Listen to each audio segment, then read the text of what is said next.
यूहन्ना उसका 1:12 लिखा है, परंतु जितनों ने उसे ग्रहण किया, जितनों ने उसे ग्रहण किया, यदि यानी यीशु मसीह को जितने लोगों ने ग्रहण किया, स्क्रीन ऑफ हो रही है,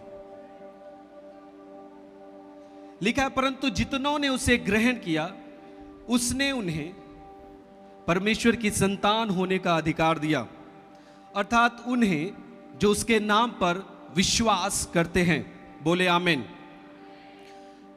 अब मैं आपसे पूछना चाहता हूं, कितने लोग यीशु मसीह पर विश्वास करते हैं? सब अपने हाथों को दिखाएं जितने लोग यीशु मसीह पर विश्वास करते हैं, हाथ नीचे करें। बाइबल कहता है कि जितनों ने उसे ग्रहण किया, उसे ग्रहण करने का मतलब यीशु मसीह को, जितनों ने यीशु मसीह को ग्रहण किया उसने उन्हें परमेश्वर की संतान होने का अधिकार दिया। बोलिए अधिकार दिया। सब अपने मुख से बोले अधिकार दिया। कौन सा अधिकार? बोलिए पुत्र होने का अधिकार। फिर से बोलिए, यीशु मसीह ने हमें, सब अपने मुख को खोले, बोले यीशु मसीह ने हमें परमेश्वर की संतान होने का अधिकार दिया। हालेलुया। इसका मतलब है जब तक हमने यीशु मसीह को ग्रहण नहीं किया और जब तक हमने यीशु मसीह पर विश्वास नहीं किया, हम परमेश्वर की संतान नहीं थे। लेकिन जब भी आप यीशु मसीह को ग्रहण करते हैं और कहते हैं प्रभु यीशु मेरे जीवन का उद्धार करता है और आज से मैं अपना जीवन यीशु मसीह को देता हूं और मैं उस पर और उसके नाम पर विश्वास करता हूं कि वो मेरे पापों के लिए मारा गया, गाड़ा गया और मुर्दों में से जी उठा है, उस समय से आप परमेश्वर की संतान हो जाते हैं यीशु मसीह के नाम में। हालेलुया। देखिए, जो अधिकार शब्द है बहुत मायने करता है हमारे जीवन के लिए। यदि किसी भी व्यक्ति को किसी भी क्षेत्र में अधिकार मिल जाता है, वो उसका पूरा फायदा उठाता है। सही है कि नहीं? मान लीजिए कोई गांव में एक नया प्रधान हुआ और उसका अधिकार है उसके गांव में काम करने के लिए, गांव का देख रेख करना, कुछ भी होगा हम प्रधान जी के पास जाते हैं क्योंकि वो गांव के मुखिया हैं और उनके पास अधिकार है हमारे ऊपर कि वो हमारा न्याय कर सकते हैं। हमारे जीवन के लिए जो भी जरूरत है, सरकारी योजनाएं हैं, जो कुछ भी है वो दे सकते हैं। क्यों दे सकते हैं? क्योंकि उनके पास अधिकार है। उसी तरीके से यीशु मसीह में जब आप विश्वास करते हैं, आपके पास अधिकार होता है कि आप परमेश्वर की संतान होते हैं यीशु मसीह के नाम में। हालेलुया। आप याद रखें कि जो व्यक्ति परमेश्वर की संतान हो वो इस धरती पर मामूली इंसान नहीं होता। हमको लगता है कि हम बहुत साधारण हैं, मैंने यीशु पर विश्वास किया।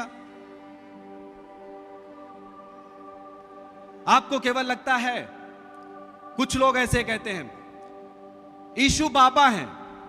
बहुत सारे लोगों ने, आपने बहुत सारे बाबा देखे हैं, सब कुछ देखे आपने, तो उसी तरीके से आप सोचते हैं कि यीशु मसीह भी लोगों को चंगा करता है, वो भी एक बाबा हैं। वो बाबा नहीं है, वो प्रभु है और वो अधिकार आपको देता है परमेश्वर की संतान होने का। हालेलुया। हर एक व्यक्ति को यह जानना होगा कि आप जब मसीह में विश्वास करते हैं तो आपके पास क्या अधिकार होता है, और आप जब मसीह में विश्वास करते हैं आप कौन हैं यह आपको जानना होगा। एक व्यक्ति, एक विश्वासी यदि यह ना जाने कि मैं जब प्रभु में विश्वास करता हूं अब मैं कौन हूं, वो हमेशा धोखे में रहेगा। और ना जानने का फायदा शैतान आपके जीवन में काम करेगा। आप नहीं जानते आप मसीह में विश्वास करने के कारण कौन है, तो शैतान इस बात का फायदा उठाएगा। याद रखिएगा, इस संसार में दो शक्तियां काम करती हैं। पहला परमेश्वर की शक्ति, दूसरा शैतान की शक्ति। परमेश्वर जब काम करता है, परमेश्वर की शक्ति जहां पर काम करती है, वहां पर शांति होता है, छुटकारा होता है, लोग उन्नति को देखते हैं।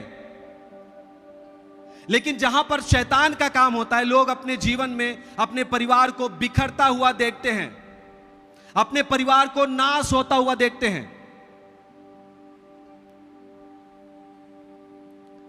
बाइबल एक वचन कहता है, होशे उसका 4:6 कि मेरी प्रजा ज्ञान न होने के कारण मेरी प्रजा नाश हो रही है। हालेलुया। आप सब ने सुना होगा, कई बार आप सुनते हैं कि कोई गांव का एक भाई आता है, बोलता है भैया हमको नहीं मालूम था और मेरे पड़ोसी ले जाके कहीं पर हमसे सिग्नेचर करवा लिया, हमको पता नहीं था कि क्या होगा, वो किस चीज का है, और वो बाद में पता चला कि मेरे पड़ोसी ने मेरा जमीन ले लिया है क्योंकि हमने साइन कर दिया उसमें। ये इसलिए हुआ क्योंकि उसको पता नहीं है, उसको ज्ञान नहीं है। और बाइबल कहता है ज्ञान न होने के कारण मेरी प्रजा नष्ट हो रही है।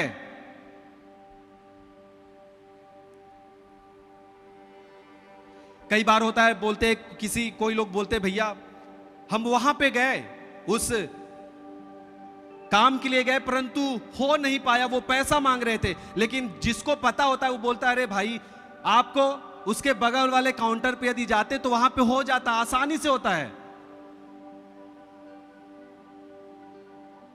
आप कहीं पर भी जाते वहां आपको दलाल मिलते हैं, है ना, जो आपसे पैसे लेके आपका काम कराते हैं। बहुत सारे लोग फंस जाते हैं जिनको इस बात का ज्ञान नहीं होता कि हम भी कर सकते हैं उस काम को। और कोई व्यक्ति किसी से मिलता है, बोलता है भैया वहां पे मैं गया काम करवाने के लिए, लेकिन वहां पे एक दलाल मिला और मेरा पैसा ले लिया, मेरा काम भी नहीं हुआ। लेकिन यदि आपको पता होता है, आप कहते हैं तुम्हें ज्ञान न होने के कारण तुम नहीं करवा पाए अपने काम को, क्योंकि अगर तुम और आगे जाते तो तुम्हारा काम फ्री में होता। हालेलुया। सेम वे हमें समझना होगा कि हम कौन हैं। यदि आप न समझे, शैतान आपको धोखा देगा हमेशा, आप हमेशा बीमारी में रहेंगे। आप मसीह में आते हैं परंतु आपको नहीं पता कि मैं अब मसीह में विश्वास करने के कारण जब मैं यीशु की संगति में जाता हूं, यीशु के साथ मैं हूं, अब मैं कौन हूं। यदि आपको नहीं पता, शैतान हमेशा आपको मारेगा, आपको गिराएगा, आपको नाश करेगा। परंतु जब आप जान जाते हैं कि अब मैं कौन हूं, अब मैं परमेश्वर की संतान हूं, मेरे पास अधिकार है। परमेश्वर की संतान होने का मतलब आपके पास, परमेश्वर के पास जो कुछ है उसका अधिकार आपके पास है।